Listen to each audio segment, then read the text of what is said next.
ജഗൻ. അവനും വന്ദനയും തമ്മിൽ എന്താ ബന്ധം?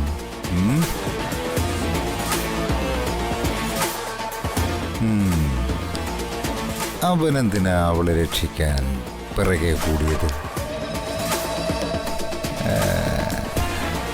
എവിടെയോ എന്തോ കുഴപ്പമുണ്ടല്ലോ. ആദ്യം അത് കണ്ടുപിടിക്കണം. അവനെ ഒതുക്കി മാറ്റിയിട്ട് വന്ദന അവളെ തട്ടണം. ഇല്ലെങ്കിൽ രാജീവിൻ്റെ അപകടം മരണം. ഇതിൽ ഞാൻ എൻ്റെ മകൻ ജഗനും പെടും. ഇവിടെ സെക്രട്ടറി സാർ, ഇനി മുതൽ നിന്റെ ഒരു കണ്ണ് ജഗന്റെ മേലുണ്ടാകണം. ശരി സാർ.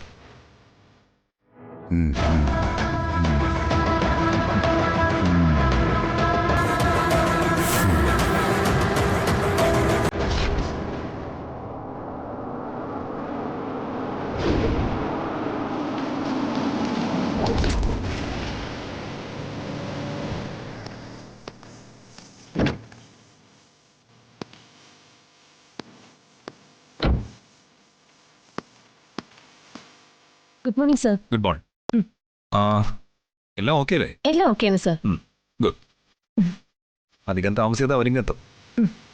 അറിയാലോ, വരുന്നവരെ എന്നെ സംബന്ധിച്ചിടത്തോളം വെറും VIP-കളല്ല, എന്റെ ജീവിതത്തിലേക്ക് നടന്നു കയറാൻ പോകുന്ന അതിഥികളാ.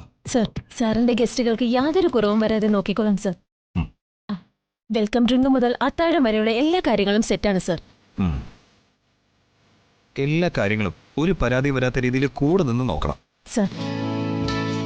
ഇവിടെയുള്ള ഏറ്റവും നല്ല റൂമുകളാണ് അവർക്കായിട്ട് ഒരുക്കിയിട്ടുള്ളത്. എന്തിനും ഏതിനുമായി ഒരു വിളിപ്പാടകലെ ഇവിടെയുള്ള എല്ലാ സ്റ്റാഫുകളും ഉണ്ടാവും. മതി, അത് മതി. ഞാനൊന്ന് പുറത്തേക്ക് പോവാ.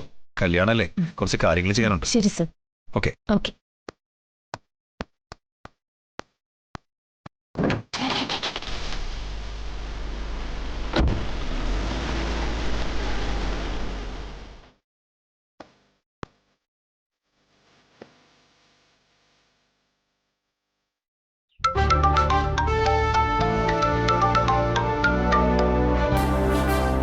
ഹലോ സർ, ഗസ്റ്റുകളെല്ലാം എത്തി. അവരെത്തിയോ? എല്ലാവരും എത്തിയോ? മാധവൻ സാറും കുടുംബം എത്തി. യെസ്, അവര് തന്നെയാണ് അതിഥികൾ. ഞാനെത്താൻ അല്പം വൈകും. അവിടെ അവർക്ക് ഒരു കുറവുണ്ടാകാൻ നോക്കണം. ശരി. വന്നിരിക്കുന്നത് ആരൊക്കെയാണെന്നും അവരുടെ പ്രാധാന്യം എന്താണെന്നും എനിക്കറിയാലോ. അറിയാം സർ. രാജകീയ സ്വീകരണമായിരിക്കണം.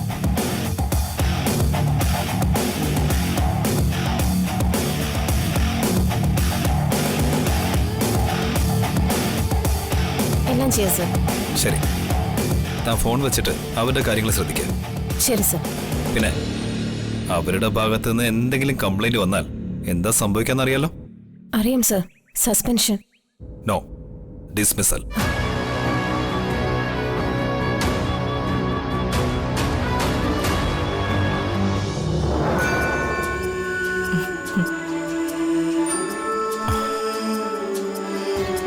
രാമേശ്വരം യാത്രയുടെ ക്ഷീണം നന്നായിട്ടുണ്ട്. എന്നാലും ഉള്ളിലൊരു സന്തോഷമുണ്ട്. വർഷമോളെ നല്ലൊരു കയ്യിലാണല്ലോ പിടിച്ചേൽപ്പിക്കുന്നത്. വിക്രമിന്റെ കാര്യത്തില് ഞാൻ സംതൃപ്തനാണ് ചന്ദ്രു. എല്ലാ കാര്യങ്ങളിലും അവൻ മിടുക്കനാ, നല്ല മനസ്സും. അങ്ങനെയുള്ളവര് ഒരിക്കലും പരാജയപ്പെടില്ല. അത് വിക്രമിനെ എല്ലാ രംഗങ്ങളിലും മുൻപന്തിയിൽ എത്തിക്കുക തന്നെ ചെയ്യും. അതെ, വർഷയുടെ കാര്യത്തിൽ എനിക്കും ടെൻഷനൊന്നുമില്ല മാധവേട്ട. അവള് സന്തോഷത്തോടെയും സമാധാനത്തോടെയും വിക്രമിന്റെ കൂടെ ജീവിക്കും. പക്ഷേ വന്ദനയുടെ ജീവിതം, അത് ദുരിതങ്ങളിൽ നിന്ന് ദുരിതങ്ങളിലേക്ക് പോയിക്കൊണ്ടിരിക്കുക. കണ്ടില്ലേ, ഗുണ്ടകളുടെ ആക്രമണം, തട്ടിക്കൊണ്ടുപോകൽ, ഭീഷണി. ഒന്നിന്റെ ആഘാതത്തിൽ നിന്ന് നമ്മുടെ കുഞ്ഞ് ഇനിയും മുക്തി പ്രാപിച്ചിട്ടില്ല മാധവേട്ട. ഇങ്ങനെ ഒരു വിധിയുണ്ടോ? ദിയമോളുടെ ഉത്തരവാദിത്തം കൂടി ആയപ്പോ അവളുടെ ഭാവി എനിക്കത് ചിന്തിക്കാൻ പോലും പറ്റുന്നില്ല. പാവം എൻ്റെ മോള് ഒറ്റപ്പെട്ട് നിൽക്കുക. എവിടെ എപ്പോഴും ശത്രുക്കളാ. അതോർക്കുമ്പോ വിഷമിക്കേണ്ട ചന്ദ്രികയെ. ഇത് വിക്രമന്റെ കോട്ടയാ. ജീവനിൽ കൊതിയുള്ളവരാരും വന്ദനയെ ഉപദ്രവിക്കാൻ ഇങ്ങോട്ട് കടന്നു വരില്ല ചന്ദ്രു. അതറിയാം. ഒരു തൽക്കാല ആശ്വാസം മാത്രം. ആരാണ് എൻ്റെ മോളുടെ ശത്രു? എന്തിനാ അവരെൻ്റെ കുഞ്ഞിനെ ഉന്നം വെക്കുന്നത്? എന്തായാലും കല്യാണം ഒന്ന് കഴിയട്ടെ. അവിടെ സ്റ്റേഷനിൽ കൊടുത്തിരിക്കുന്ന ആ പെറ്റീഷൻ പിൻവലിപ്പിക്കാൻ വേണ്ട കാര്യങ്ങൾ ചെയ്യണം. അത് മാത്രമേ ഇപ്പോൾ വന്ദനമോൾക്കൊരു രക്ഷാമാർഗമുള്ളൂ. നോക്കാം, വരട്ടെ. ഇപ്പോ വർഷയുടെ കാര്യം നടക്കട്ടെ ചന്ദ്രു. അതിനിടയിൽ നമ്മളിങ്ങനെ വിഷമിച്ച് നിൽക്കുന്നത് ശരിയല്ല.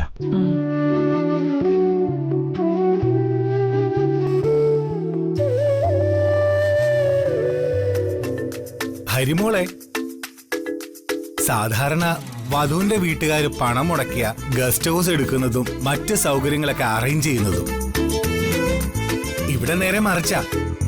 വരനായ വിക്രമാണ് വധുവിന്റെ വീട്ടുകാർക്ക് വേണ്ടി പണമെല്ലാം ചെലവാക്കുന്നത്. എന്റെ വർഷ ഭാഗ്യവതിയാണ്. നിന്റെ ചേച്ചി വന്ദനേച്ചിക്കും ഭാഗ്യത്തിന് കുറവൊന്നും ഉണ്ടായിരുന്നില്ലല്ലോ. കോടീശ്വരന് വിവാഹം കഴിക്കാൻ ഭാഗ്യം ഉണ്ടായില്ല. എന്നിട്ടും കോടിക്കണക്കിന് സ്വത്തുക്കള് കൈകാര്യം ചെയ്യാൻ അവസരം വന്നതല്ലേ. എന്നിട്ട് എന്തായി? എല്ലാം കളഞ്ഞു കുളിച്ചു. എന്നിട്ട് അതേ മോളുടെ ബാധ്യതയെ ഏറ്റെടുത്തു. പെങ്കൊച്ചിനെ ഏറ്റെടുത്തതിനെ ചൊല്ലി ഞാനും ഏട്ടനും വഴക്കിടുമ്പോ എന്റെ ഹരിമോളെ ആ ഭാഗത്തൊന്നും കാണത്തില്ലല്ലോ. ഈ കുറ്റം പറയുന്ന പെങ്കൊച്ചിനെ കൂടെ കൂടെ എടുത്ത് കൊഞ്ചിക്കാറുണ്ടല്ലോ. അത് പിന്നെ ഒരു കുടുംബത്തിൽ കഴിയുമ്പോ അവിടുത്തെ സ്ത്രീകളെല്ലാം പിണക്കുന്നത് ബുദ്ധിയല്ലല്ലോ. അതുകൊണ്ട് ഞാൻ കൊച്ചിനോട് സ്നേഹം ഭാവിക്കുന്നു എന്ന് മാത്രം. ദേ, കല്യാണം കഴിഞ്ഞു പോകുമ്പോ വിക്രമിനോട് എങ്ങനെ പെരുമാറണമെന്നൊക്കെ പെങ്ങൾക്കൊരു ക്ലാസ് കൊടുക്കുന്നത് നല്ലതായിരിക്കും. നയത്തിൽ നിന്ന് കോടിക്കണക്കിന് സ്വത്തുക്കളുടെ അവകാശമൊക്കെ തന്റെ പരിധിയിലാക്കാനുള്ള വഴി നോക്കാൻ പറയണം. ഇല്ലെങ്കിലേ വെറും കൈയോടെ പോരേണ്ട അവസ്ഥ ഉണ്ടാവും. അതൊന്നും ഉണ്ടാവില്ല ഹരിതേ. വിക്രേ പണം കണ്ട് കണ്ണു നിറഞ്ഞവനാ. ഭാര്യയെ വെറുപ്പിക്കുന്ന ഒരു നീക്കവും അയാളുടെ ഭാഗത്തൊന്നും ഉണ്ടാവില്ല. പിന്നെ പണത്തിന്റെ കാര്യത്തിൽ ഒരു കടുംപിടുത്തവും ഇല്ല എന്ന് ഇവിടുത്തെ ലക്ഷറി സെറ്റപ്പ് കണ്ടാ അറിയില്ലേ? എന്തോന്ന് ലക്ഷറി സെറ്റപ്പ്? എടാ, നീ ഗസ്റ്റ് ഹൗസും ലക്ഷറി സെറ്റപ്പും ഒക്കെ ആദ്യമായിട്ട് കാണുന്നത് കൊണ്ട് തോന്നുക. എന്റെ ഏട്ടന്റെ കല്യാണത്തിനെ അച്ഛനൊരുക്കിയ സെറ്റപ്പാ ലക്ഷറി സെറ്റപ്പ്. 101 ഫുൾ AC മുറികളുള്ള 5 ലക്ഷറി ഗസ്റ്റ് ഹൗസുകൾ ബുക്ക് ചെയ്തു. പിന്നെ മദ്യവിരുന്നും സെലിബ്രിറ്റികളുടെ ഡാൻസ് പെർഫോമൻസും. അതിന്റെയൊക്കെ മുമ്പില് ഇതൊക്കെ വെറും ചീപ്പ് കോപ്രായങ്ങളല്ലടാ. സമ്മതിച്ചിരിക്കുന്നു. മുൻ MLA കരുണാകരക്കുറിപ്പ് എവിടെ? ഒരു പഞ്ചായത്ത് മെമ്പർ പോലും ആവാത്ത വിക്രം എവിടെ? പണത്തിന്റെയും പ്രതാപത്തിന്റെയും കാര്യത്തില് വിക്രം കുറുപ്പച്ചന്റെ മുന്നിൽ വെറും ആശുവാ.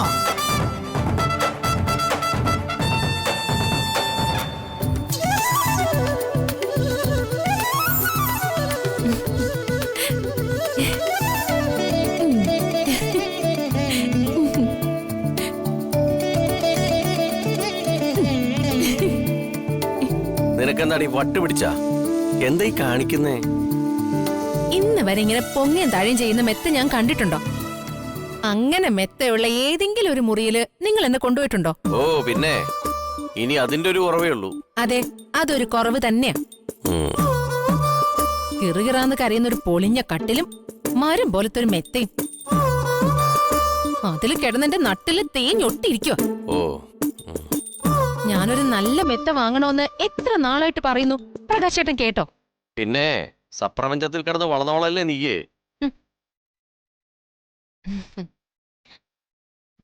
ഇത് കൊള്ളാം. പൈസ മാത്രം ഉണ്ടായാ പോരാ, യോഗവും കൂടെ വേണം. സൂചിച്ചോ 10 പൈസ ചെലവില്ലാതെ കിട്ടുന്ന സുഖസൗകര്യങ്ങളാ. പരമാവധി ആസ്വദിച്ചോ. എസിക്ക് നല്ല തണുപ്പുണ്ട്. മുറിയിലാണെങ്കിൽ നല്ല മണവും. ഇതുപോലൊരു അനുഭവം എനിക്ക് ഇതുവരെ ഉണ്ടായിട്ടില്ല. ഇതൊരു സ്വർഗം തന്നെയാ. അല്ല, നമ്മുടെ മോനെന്തിയേ ഗോകുല്? അവനവിടെ പോയി? അവൻ വന്ദനയുടെ മുറിയില് ദിയമോളായിട്ട് കളിച്ചോണ്ടിരിക്കുക. ദിയമോളുമായിട്ടുള്ള ചെങ്ങാത്തം വേണ്ടെന്ന് ഞാൻ 100 തവണ അവനോട് പറഞ്ഞിട്ടുള്ളതാ. എന്നാലും സാരില്ല, അവന്റെ ശല്യം കുറച്ചു നേരത്തേക്ക് ഒഴിവായല്ലോ. നമ്മുടെ റൊമാൻസും നടക്കും. റൊമാൻസിന് പറ്റിയൊരു സമയം. 10 പൈസ ചെലവില്ലാതെ കിട്ടിയ സൗകര്യങ്ങളാണ് ഇതൊക്കെ. അതെ, AC അങ്ങോട്ട് കൂട്ടിയിട്ടോ, മാക്സിമം മുതലാക്കണം.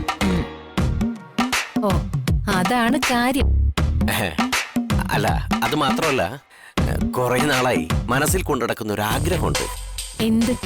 അല്ല, ഈ വിവാഹം കഴിഞ്ഞ ശേഷം നമ്മൾ ഹണിമൂണിന് പോയിട്ടില്ലല്ലോ. ആ, അത് ശരിയാ. ഞാനും വിചാരിച്ചിട്ടുണ്ട് കൊറേ സ്ഥലങ്ങൾ കാണണോന്ന്. ആണോ? പറയ്, നിനക്ക് ഏതൊക്കെ സ്ഥലമാ കാണേണ്ടത്? പറയട്ടെ? ധൈര്യമായിട്ട് പറയ്. ആദ്യം കാശ്മീർ, ആഹാ, പിന്നെ ഹിമാലയൻ താഴ്വര, പിന്നെ ന്യൂഡൽഹി, സാക്ഷാൽ പരമശിവൻ തപസ്സിരിക്കുന്ന കാശി. ആഹാ, ഇത്രയുള്ളൂ? സിമ്പിൾ അല്ല, ഇനിയുണ്ട്. ഉണ്ടോ? നിന്റെ ഏതാഗ്രഹവും ഞാൻ സാധിച്ചു തരും. ആണോ? എപ്പോ? നാളെ തന്നെ. നാളെയോ? ആ, ഇവിടെ അടുത്തൊരു DVD പെൻഡ്രൈവ് കിട്ടുന്ന ഒരു കടയുണ്ട്. ഈ പറഞ്ഞ സ്ഥലങ്ങളിൽ ഷൂട്ട് ചെയ്ത സിനിമയുടെ പെൻഡ്രൈവ് നമ്മൾ എടുക്കുന്നു, നമ്മൾ ഒരുമിച്ചിരുന്ന് കാണുന്നു. മനോഹരമായി ഷൂട്ട് ചെയ്ത ഈ സ്ഥലങ്ങൾ വെറും 20 രൂപയുടെ ചെലവിൽ നമ്മൾ കാണുന്നു. എല്ലാ സ്ഥലങ്ങളും കാണാം, സിനിമയും കാണാം, പൈസയും ലാഭം. ഓ, നിങ്ങളെപ്പോലൊരു ആറു പിശിക്കാൻ ഈ ലോകത്തൊരിടത്തും കാണത്തില്ല. മാറുമോട്ട്. പിന്നെ കാശും കളഞ്ഞ് യാത്ര ചെയ്യാൻ പോവല്ലേ, അതും സ്ഥലങ്ങൾ കാണാൻ. 10 പൈസ ചെലവാക്കാൻ ഈ പ്രകാശനെ കിട്ടില്ല. ഓ,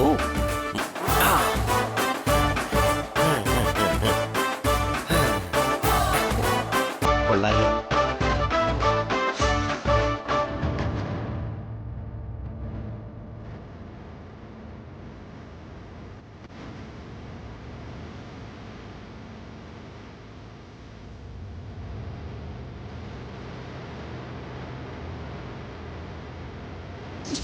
ആരാണ് എന്നെ തട്ടിക്കൊണ്ടുവരാൻ നിങ്ങൾക്ക് കൊട്ടേഷൻ തന്നത്? അയാൾ ആരാണെന്ന് പറഞ്ഞ ഈ കേസ് ഞാൻ പിൻവലിക്കാം.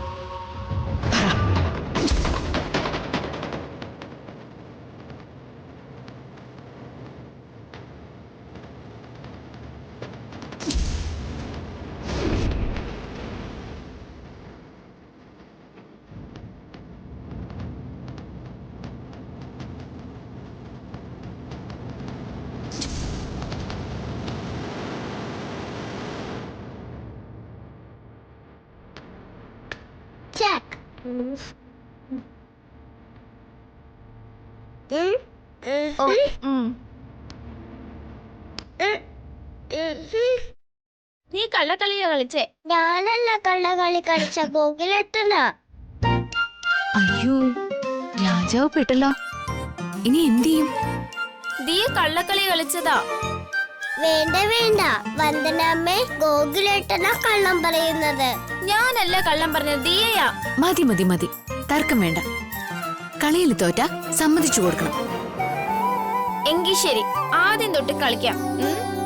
ശരി, ഞാൻ റെഡി.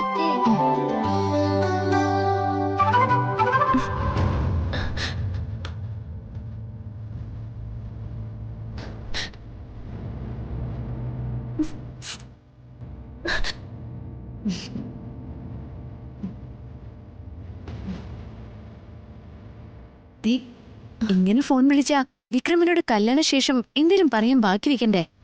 ഞാൻ വിളിക്കുന്നത് ശ്യാമിനെയാ ചേച്ചി. ശ്യാമിനെയാണോ?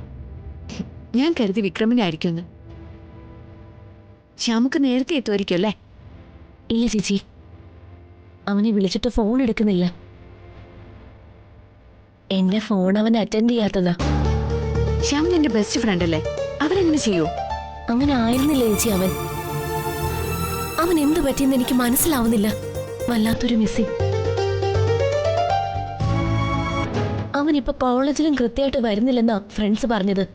നീ പറയുന്നത് സത്യമാണോ? അതെ ചേച്ചി, അവൻ ഇന്നും വീട്ടിൽ അടച്ചുപൂട്ടി ഇരിപ്പാണത്രേ. അവന്റെ കാര്യത്തില് എനിക്ക് പേടി തോന്നുന്നു ചേച്ചി. മോളെ, ശ്യാം നല്ലൊരു പയ്യന്. അത്രയും സ്മാർട്ടായി അവന് പെട്ടെന്നൊരു മാറ്റം സംഭവിക്കണമെങ്കിൽ അവന്റെ മനസ്സിന് പിടിച്ചുലയ്ക്കുന്ന കാര്യമായ എന്തോ ഷോക്ക് സംഭവിച്ചിട്ടുണ്ട്. അതായിരിക്കും അവൻ എല്ലാവരെയും നിന്ന് അകന്നു മാറിയിരിക്കുന്നത്. ഒരു കാര്യം ചെയ്യും, നീ ശ്യാമിന്റെ നമ്പർ എന്താ, ഞാനൊന്ന് വിളിച്ചു നോക്കട്ടെ.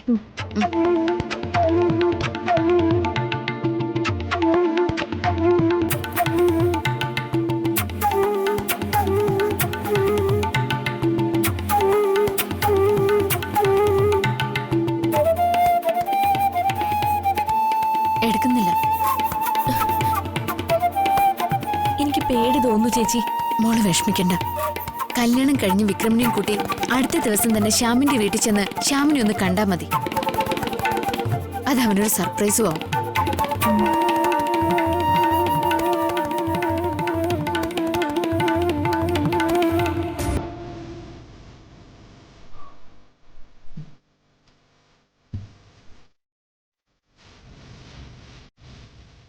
വർഷയുടെ വിവാഹം നടക്കും. അതോടെ എന്നേക്കുമായി അവളെ ഇന്ന് നിന്ന് അകന്നു പോകും. അവളുമായിട്ടുള്ള നിമിഷങ്ങളൊക്കെ എൻ്റെ ജീവിതത്തിൽ വെറും ഓർമ്മകളായിട്ട് മാറും. വർഷ ഇനി ശ്യാമിൻ്റെ ജീവിതത്തിലെ വലിയൊരു നഷ്ടത്തിൻ്റെ ബാക്കി പത്രം മാത്രമോ?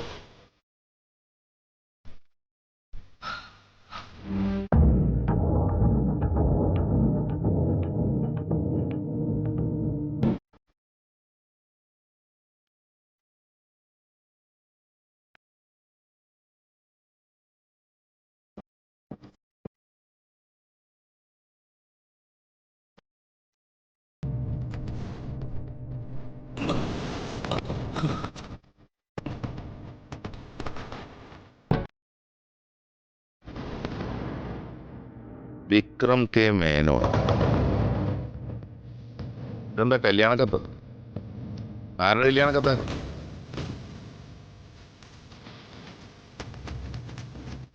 എടാ, ഇത് ആരുടെ കല്യാണക്കത്താണെന്ന്?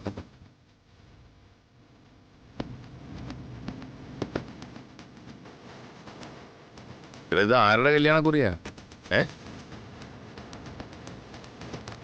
വിക്രം കെ മേനോൻ, വർഷ. ആരീ വർഷ?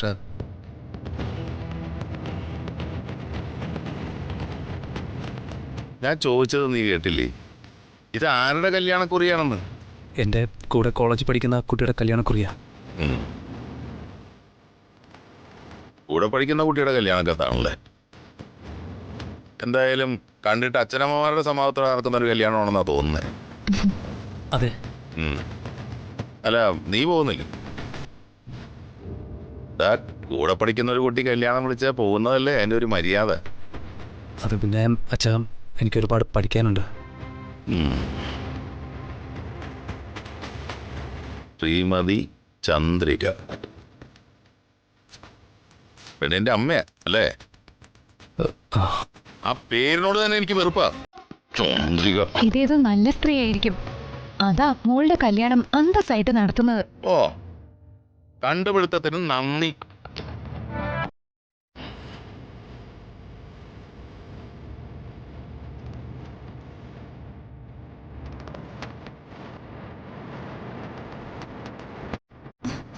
ഈശ്വര, വലിയൊരു അപകടത്തിൽ നിന്ന് രക്ഷപ്പെട്ടെ.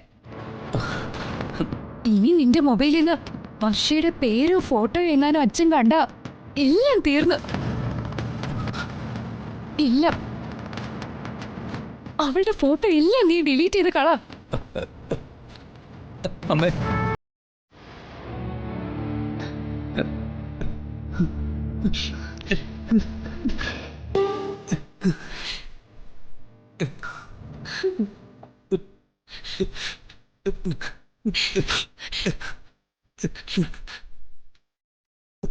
മോനെ നിവർത്തിയിടുണ്ടാ മോനെ.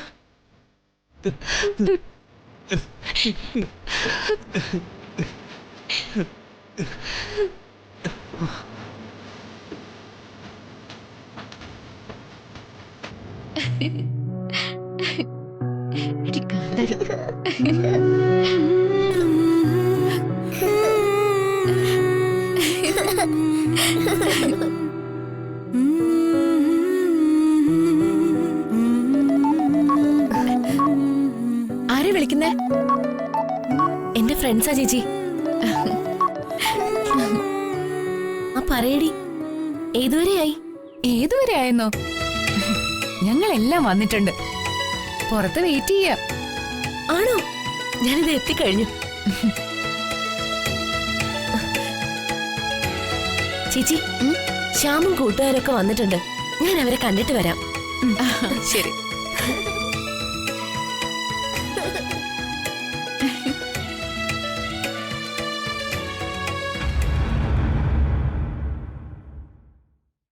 വർഷയുടെ കല്യാണത്തിന് നീ കൂടി പങ്കെടുക്കണമെന്ന് അമ്മയുടെ ആഗ്രഹം.